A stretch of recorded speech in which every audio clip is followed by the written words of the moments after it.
দুধের এই লোভনীয় আইসক্রিমটা বাড়িতে কিভাবে বানানো যায় সেটাই আজকে আপনাদের সঙ্গে শেয়ার করব। কয়েকটি অল্প উপকরণ থাকলে বাড়িতে এবং খুব কম সময়ে কয়েকটা নিয়ম মাথায় রেখে এই আইসক্রিমটা খুব সহজে আপনারা সকলেই বানাতে পারবেন। আর বাচ্চা বড় সকলেই এই গরমেতে একটু ঠান্ডা ঠান্ডা খাবার পছন্দ করে, অথচ উপকার শরীরের জন্য কি উপকার হবে সেই রকম উপকরণ দিয়ে এখানে আমি আইসক্রিমটা বানিয়েছি। তো দেখে নিন শেষ পর্যন্ত। এখানে আমি হাফ লিটার পরিমাণ লিকুইড দুধ ফোটাতে দিয়েছি। একটি গরম দুধ 2-3 চামচ তুলে নিয়ে সেখানে 25 গ্রাম পরিমাণ আমুল দুধ পাউডার ঘুলে নিয়েছি। নিয়ে এখানে আমি দুধটাতে মিশিয়ে দিলাম।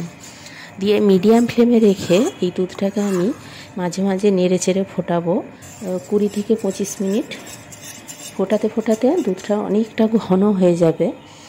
সেই অবস্থায় আমি এখানে আইসক্রিমটা মিষ্টি ভাব আনার জন্য অনেকে চিনি ব্যবহার করে, তো এখানে আমি চিনিটা ব্যবহার করব না। আমার কাছে এখন এই কনডেন্স মিল্কটা রাখা আছে, সেজন্য এখানে আমি 1 কাপ পরিমাণ কনডেন্স মিল্ক দেব। আমাদের এখানে অনেকেই আছেন বাচ্চা বড় অনেকেরই চিনিতে সমস্যা হয়, সেক্ষেত্রে চিনির বদলে এই জিনিসগুলো ব্যবহার করলে ক্ষতি হয় না, অথচ সুস্বাদু খাবারগুলো এই মিষ্টি জাতীয় সহজেই খেতে পারবে। তো কনডেন্স মিল্ক 1 কাপ দিয়ে এটা ভালোভাবে মিশিয়ে নিয়ে দেখুন সে যখন দুধটা একদম ঘন হয়ে যাবে তখন আমি ওভেনটা অফ করে দুধটা একটু ঠান্ডা হতে দেব।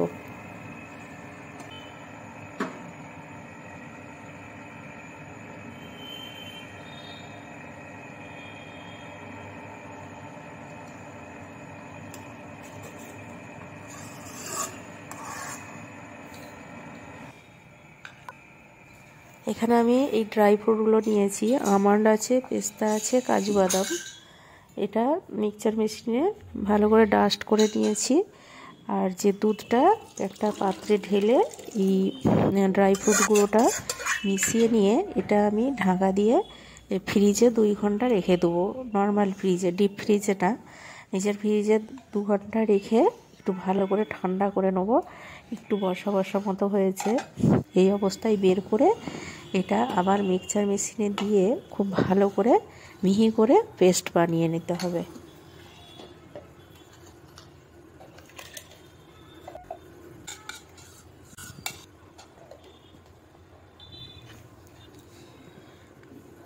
দেখুন এটা খুব সুন্দরভাবে পেস্ট বানানো হয়ে গেছে।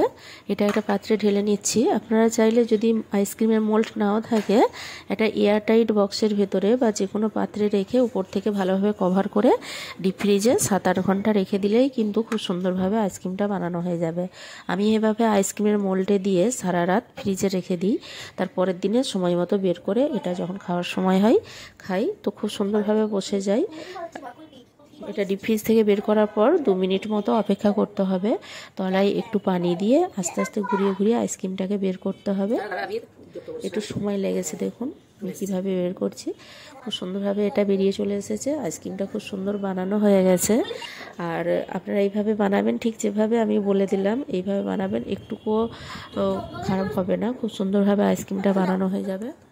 আর এটা খেতে তো অসাধারণ লাগে। এখানে একটু পেস্তা কুচি, আমন্ড কুচি ছড়িয়ে দিলাম দেখতে ভালো লাগার জন্য। আর এই আইসক্রিমটা কিন্তু খেতে যেমন সুস্বাদু, হেলদিও। আর এই গরমে তো ঠান্ডা ঠান্ডা খাবার যে কেউ পছন্দ করবে। তো আশা করছি আপনারা বুঝতে পেরেছেন। প্লিজ চ্যানেলটিকে সাবস্ক্রাইব করে